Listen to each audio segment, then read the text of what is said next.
Handa ang Department of Foreign Affairs sa magpatupad ng repatriation sa mga Pilipinong apektado ng kaguluhan sa pagitan ng Iran at Israel. Tiniyak naman ng pamahalaan ng pagpapaabot ng tulong sa mga apektadong Pilipino. Si JM Pineda sa sentro ng balita, live.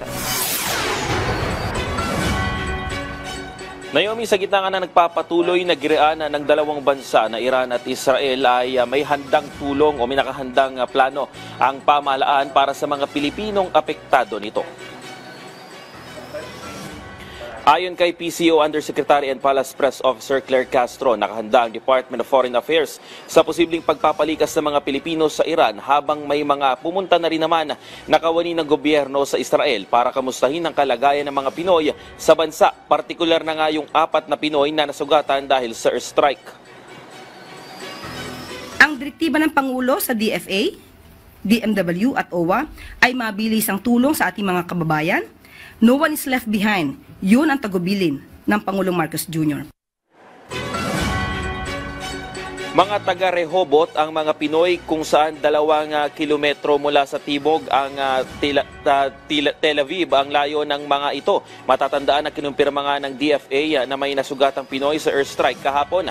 12 mga Pinoy umano ang nasa part ng tamaan ng missile ang lugar. Sabi ng palasyo, binigyang diin ng Pangulo sa mga ahensya na dapat tiyakin na maayos ang kalagayan ng mga Pilipinong damay sa tensyon ng dalawang bansa.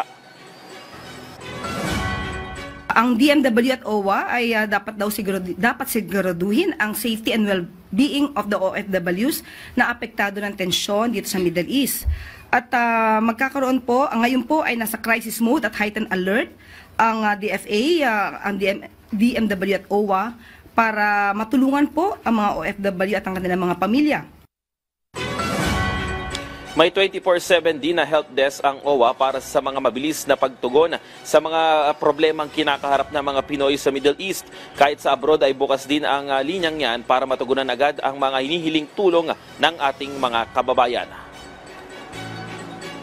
Naomi, tiniyak naman ng palasyo na handa ang mga ahensya kung sakali mang magbigay ng direktiba si Pangulong Ferdinand Marcos Jr. patungkol dito sa repatriation ng ating mga kababayan mula sa Israel at sa Iran. Pero sa ngayon nga daw, hindi pa rin naman daw umaabot sa ganyang punto.